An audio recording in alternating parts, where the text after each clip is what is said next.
안녕하세요. 오늘도 주님께서 우리에게 허락하신 참 좋은 한 날입니다. 연말을 지나고 있고 새해를 준비하고 있어서 시간이 더 빠르게 느껴집니다. 이때 주님의 말씀이 우리 지혜가 되고 소망이 되고 능력이 되기를 축복합니다. 기도하며 시작합니다. 하나님 아버지, 하나님께서 시간의 주인임을 고백하며 언제나 우리를 인도하시고 함께 하시는 은혜 감사합니다. 좋은 것으로 주시고 채우시고 함께 하시는 주님이 오늘도 우리 마음에 말씀으로 임하여 주시옵소서. 분주한 가운데 지혜가 필요하오니 주님 부를 때 응답하여 주옵소서.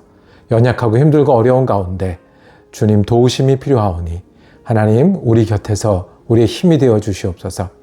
하나님 우리가 또 오늘도 힘을 내서 사명을 감당해야 될 때마다 인도자가 되어 주시고 목자가 되어 주시옵소서. 우리 지금 예수 그리스도 이름으로 기도드립니다. 아멘. 오늘 우리가 함께 읽으실 성경은 누가복음 4장입니다. 그 중에 38절에서 41절까지 말씀 받도록 하겠습니다. 예수께서 일어나 회당에서 나가사 시몬의 집에 들어가시니 시몬의 장모가 중한 열병을 앓고 있는지라 사람들이 그를 위하여 예수께 구하니 예수께서 가까이 서서 열병을 꾸짖으신데 병이 떠나고 여자가 곧 일어나 그들에게 수종드니라. 해질 무렵에 사람들이 온갖 병자들을 데리고 나오매 예수께서 일일이 그 위에 손을 얹으사 고치시니 여러 사람에게서 귀신들이 나가며 소리질러 이르되 당신은 하나님의 아들이니이다. 예수께서 꾸짖으사 그들이 말함을 허락하지 아니하시니 이는 자기를 그리스도인 줄 알미러라. 아멘. 오늘 함께 읽으신 말씀을 중심으로 은혜가 흐르도록 무엇이 흐른다고요? 은혜가 흐르도록이라고 제목 정하고 은혜 나누기를 원합니다.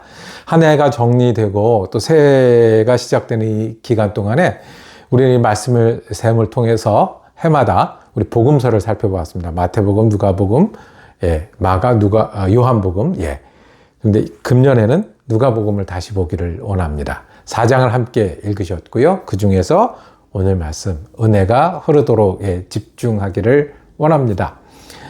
예수님이 첫 번 설교하시는 장면들이 나옵니다. 그동안 준비하셨고 예수님이 구원이시고 하나님의 아들이신 것을 드러내기 위해서 이제 설교를 시작을 하십니다. 어떤 설교들이 있었을까요? 그 중에 대표 설교를 하나 오늘 누가복음 4장에서 볼 수 있는데요.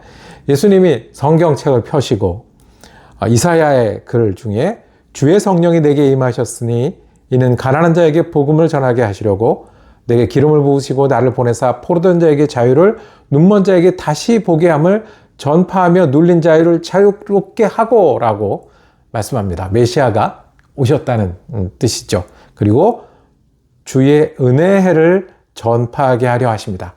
이제는 은혜의 때가 되었다라고 말씀을 하십니다. 이제 은혜의 때가 됐다고, 내가 은혜를 선포하고 은혜가 되신다고 말씀하실 때 듣는 사람들이 감동했는데 거기까지 왔어요. 그리고 바로 의심하고 바로 돌아봅니다. 요셉의 아들이 아니냐? 우리가 요셉 아는데 그 목수였던 요셉, 그 애들이 줄줄이 있던 그 집 아들인 걸 아는데 은혜라고 받아들이기 힘들어진 거예요.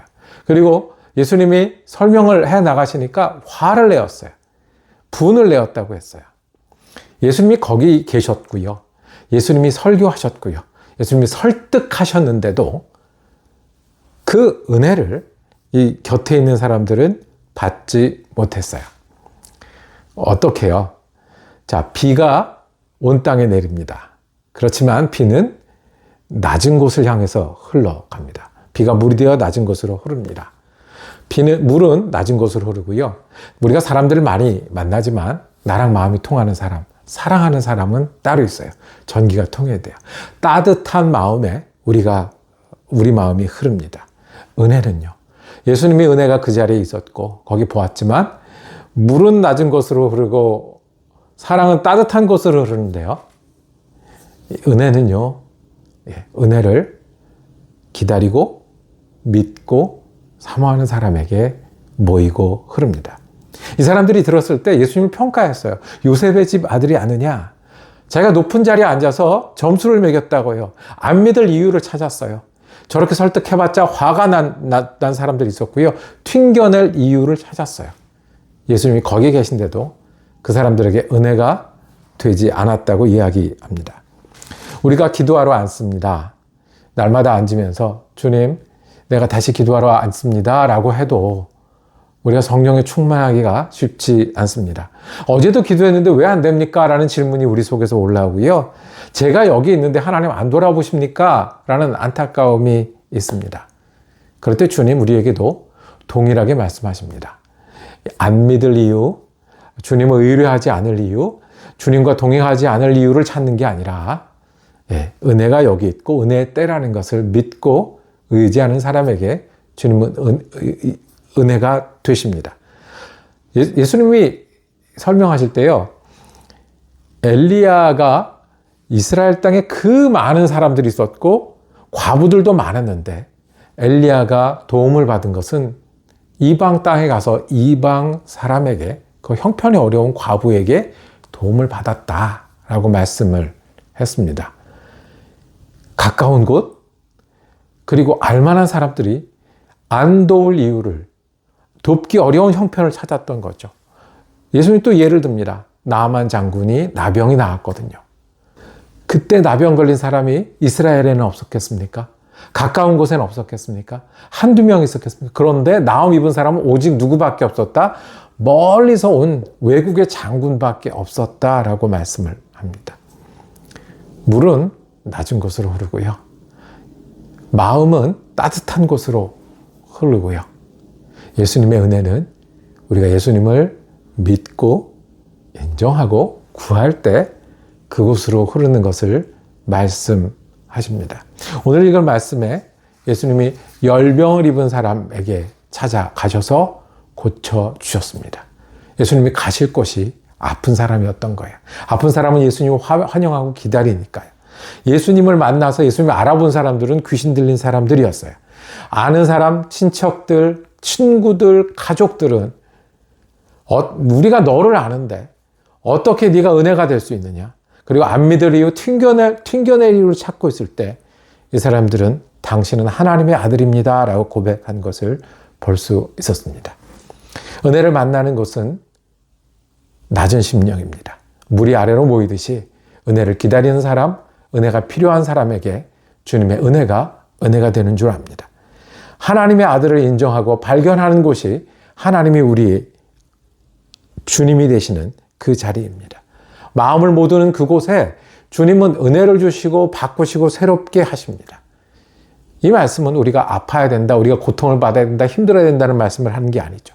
아프기 전에, 고통받기 전에 우리가 주님의 은혜로 살아온 사람인 것을, 그리고 우리 곁에서 하나님의 아들이 계신 것을, 그리고 우리가 믿는 것은 하나님의 아들을 붙잡고 오늘 우리 일에 아침에 일어날 때 하나님의 아들이 어디 계신지, 우리가 일할 때 하나님의 아들이 어떻게 도우시는지, 우리가 기도할 때 하나님이 그 기도를 들으시고 어떻게 응답하시는지, 때로는 힘들고 어려울 때도 하나님의 아들이 우리에게 어떻게 은혜가 되시는지, 하나님의 아들임을 고백하는 그 자리가 은혜의 자리가 아니겠습니까?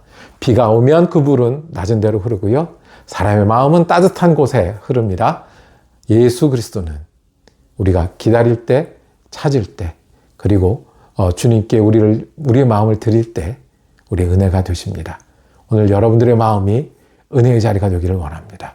여러분들의 시간이 은혜의 시간이 되기를 원합니다. 그리고 여러분들의 일들이 예수님과 함께하는 역사가 되기를 축복합니다. 기도하겠습니다. 주님, 우리가 부족하니 주님이 오셔야 합니다.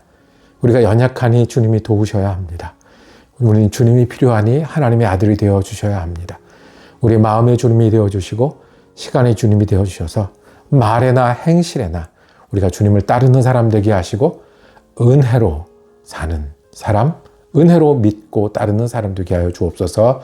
우리 주님 예수 그리스도 이름으로 기도드립니다. 아멘.